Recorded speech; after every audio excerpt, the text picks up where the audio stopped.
Welcome back to Heart Book Radio, the only show that cares more about fictional relationships than our own. I'm your host, and as always, I'm joined by the person who's seen more breakups than a Taylor Swift album. That's a low blow, even for you. And for the record, I've seen way more breakups. Some of those settlements. Let's just say they could fund a small country. Or a very large book collection. Speaking of books, today we're diving headfirst into the sugary sweet, celebrity-obsessed world of Christy Swift's celebrity crush.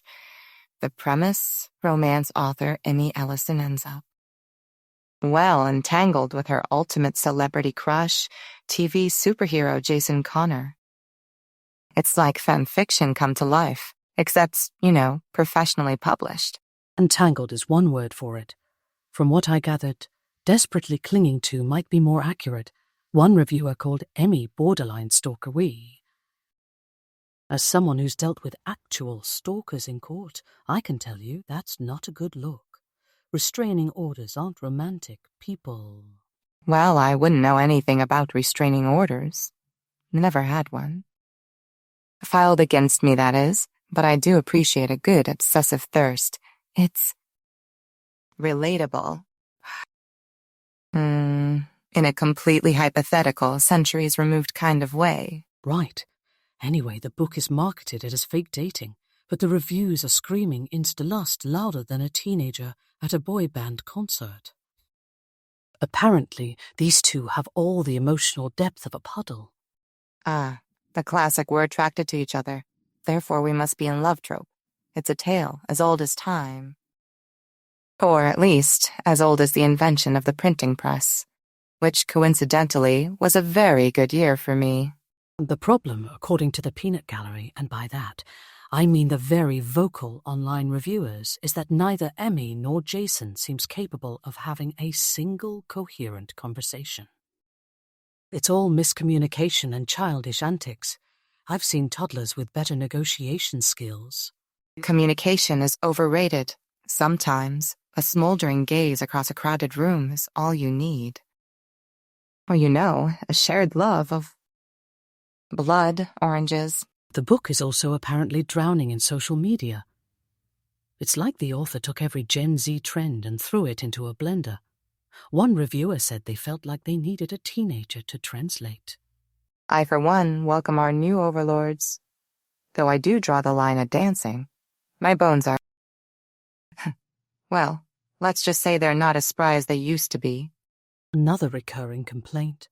The phrase "thank God" and Tom Hanks. Apparently, Emmy says it so often it makes you want to scream. And not in a good way. Tom Hanks is a national treasure. I'd happily spend an eternity watching Castaway. Though I'd probably skip the volleyball scenes. Too much. Son. Shocking. Look, the book isn't all bad. Reviewers praised the witty banter when the characters weren't busy making terrible life choices. And the audiobook narration? Apparently it's phenomenal. Andrew Iden and Stephanie Willing are getting rave reviews. Ah, yes. A good voice can make all the difference. It can soothe, it can entice, it can compel. Both Emmy and Jason are single parents, which supposedly adds a layer of relatability. Though, judging by their behavior, I'm not sure I'd trust either of them with a goldfish, let alone a child.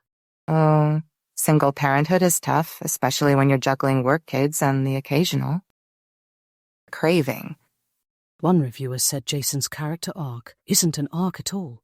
It's a straight line that runs into a brick wall. Ouch. That's harsher than any divorce settlement I ever brokered. And I once had a client try to claim their emotional support chihuahua as a dependent. A chihuahua? Bold move. I prefer something with a bit bite. The book also features a book within a book, which is Emmy's own romance novel. Apparently, it's a plot device. I'm just hoping it's better written than some of the legal documents I've had to decipher. A story within a story. It's like a literary turducken. Intriguing, yet potentially messy. So, the final verdict. Celebrity crush sounds like a roller coaster. You'll laugh, you'll cringe, you might even throw the book across the room. But hey, at least it's not boring. And if you're into the whole celebrity fantasy thing, this might just be your guilty pleasure. Guilty pleasures are the best kind of pleasures, like staying up all night reading. Or indulging in a rare, imported treat. Just try not to stalk anyone, okay? Seriously, it's not worth the legal fees. Duly noted. And on that note, we're out of time. Join us next week when we dissect a historical romance about a pirate who falls for a... nun. Oh boy,